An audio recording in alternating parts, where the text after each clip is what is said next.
So hello everyone, in this video we'll be understanding about operators in JavaScript. What are operators? Let's see that. So what are operators in JavaScript? Operators are symbols or keywords that tell the JavaScript engine to perform some sort of actions. For example, the addition.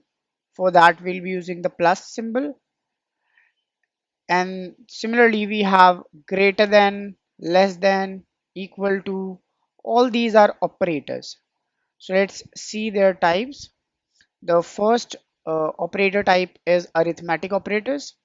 The arithmetic operators are used to perform common arithmetical operations such as addition, subtraction, multiplication, etc.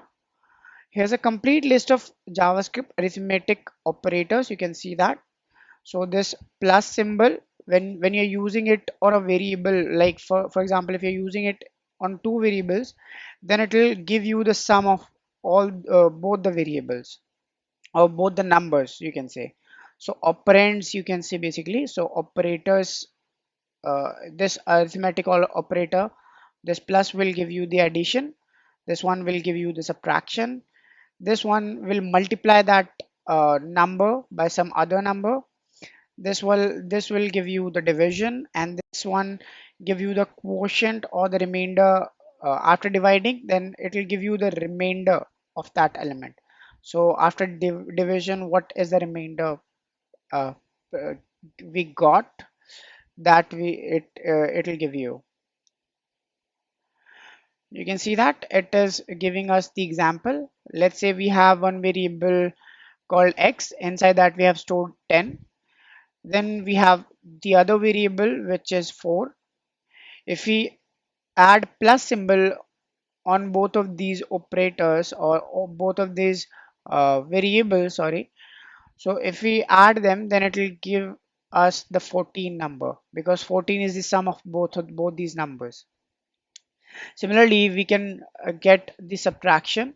You can see 10 minus 4 is equals to 6.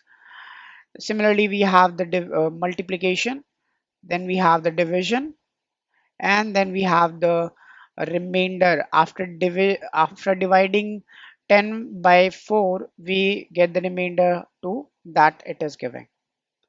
So basically it is that. Similarly, we have JavaScript assignment operator.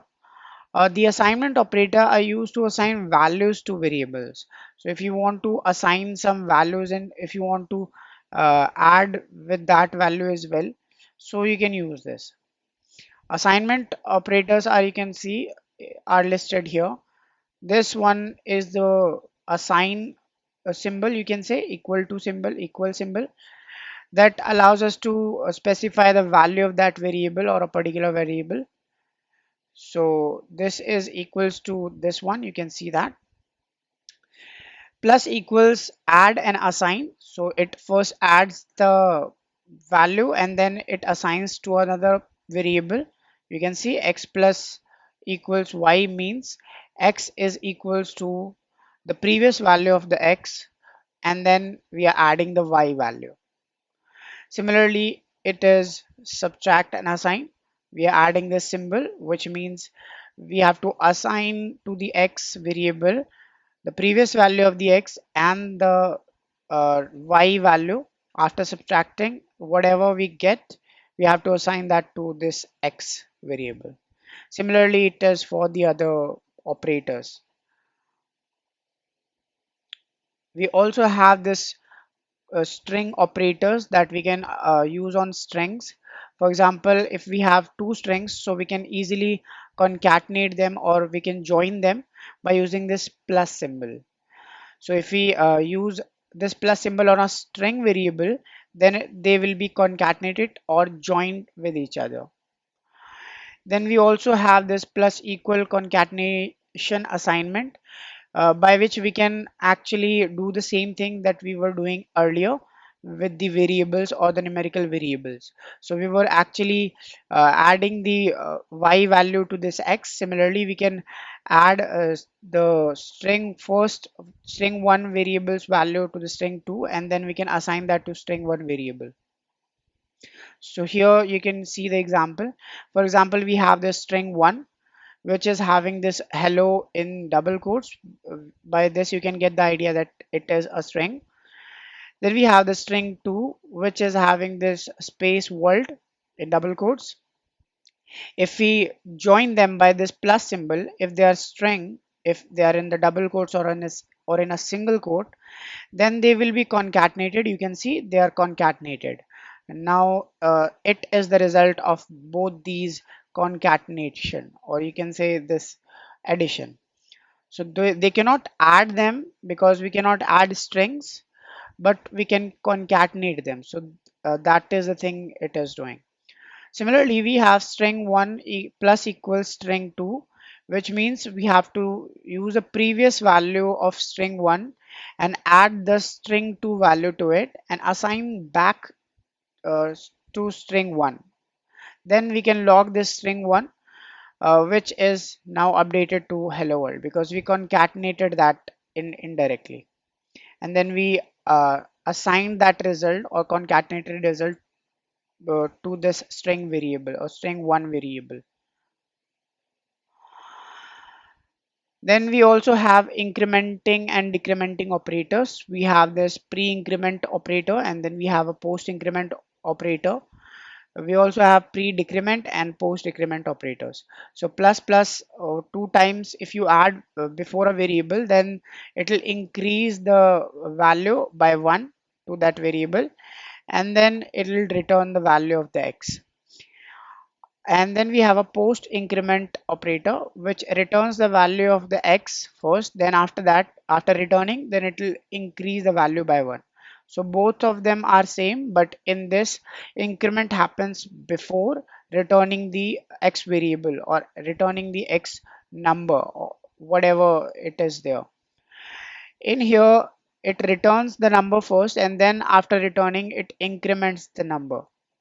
Similarly, it goes for this. It decrements or decrements the number by 1 or the variable by 1, and this one is the post decrement which happens at the last. It returns the variable first, and then after that we decrement the value by 1. In this example you can see that we have created one variable x. We have assigned 10 here. Now I'm using the pre-increment operator.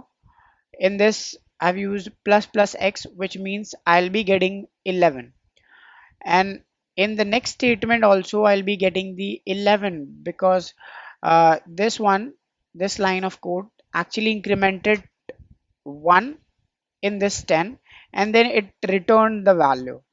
And after that, if I log this out, or if I alert this out again, then it will return the updated value, which is 11, right?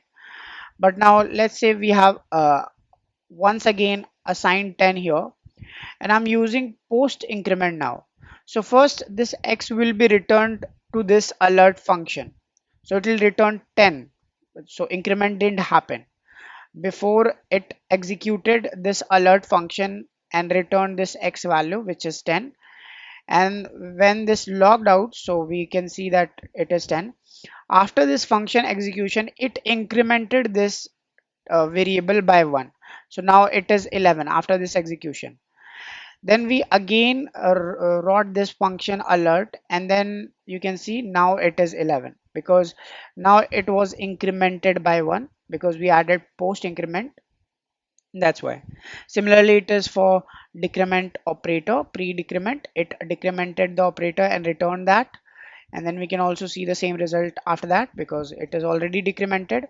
Similarly, in this we return the variable first, so 10 is returned now, and after returning or after function execution, we decremented by 1, and then if we again execute this variable in a alert, then we got the updated result, which is decremented by 1.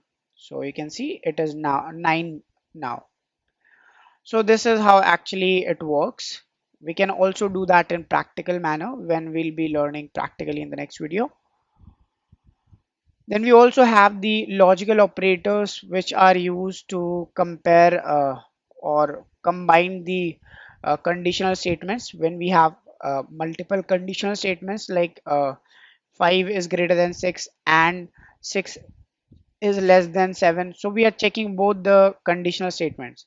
So when we are checking multiple conditional statements and we want all that to be true, then the result should be true, then we'll be using this ampersand operator. So if all the conditional statements are true, then only this ampersand operator will return true. Otherwise it will return false. This this pipe symbol, this double pipe symbol actually gives true when either is true. So either of the conditional statement is true, then it will return true, otherwise it will return false. So it checks at least one statement should be true in nature, then it will return the true. And then this gives the opposite of the boolean value. So if it, or any conditional statement, so if it is returning true, so this not operator will return the false value. Otherwise if it is returning false, then it will return true. So it is just like that. So that if x is not true, so x is not true. So you can see this is if else statement that we'll be learning in detail manner. So you can leave this out for now, otherwise you will not get this point for now. Then we also have these comparison operators. Then we have equal to check whether both these values are equal or not, values in both these variables are equal or not. Then we also have identical operator that also checks the same thing, but it checks the data type as well for both the operators. Like if x is having the same data type as y, and also the value which is in this x and in the y. So if both of them are having the same value and the same data type, then only it will return the true. But this one will only give you the true value when the result is true, like the value is true in both of them, or value is same in both of them. It doesn't check the data type, whether the data type is same or not. The value is only checked here, but in this, value and the data type both is checked. It checks whether both of them are not equal to or not. This one checks the data type as well, that it is not equal to the other data type. It checks less than, whether x is less than y or not, whether this is greater than or not, whether this greater than or equal to or not, then this less than or equal to or not. So these are the comparison operators we generally use for comparing two variables. Basically we can do that. So in here you can see we have used different operators now. So we have x variable, inside that we have 25 number. Then we have y variable, inside that we have stored 35. Then we also have z variable, which is having 25.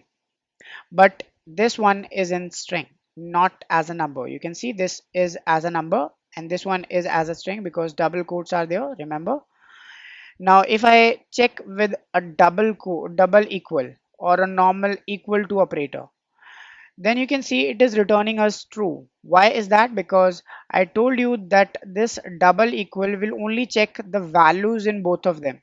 So 25 is equal to 25, but the data type is different. You can see that it is having the numerical data type and this one is having the string data type, right? But in this case, when we are adding the identical equal to operator, in this it is returning us false value. Why is that? Because in this case the data type is different. I know the value is same, but the data type is not matching. That's why it is returning false to us. Similarly, x is not equal to y. X is not equal to y. 25 is not equal to 35. That's why it is also returning true. Similarly, x is not equal to z because it is having the different data type. So that's why it is also returning true. X is less than y. Yeah, it is less than y. So it is returning us true. X is greater than y. 25 is greater than 35. No. So it is returning us false. Similarly, we can also check less than equal to and greater than equal to.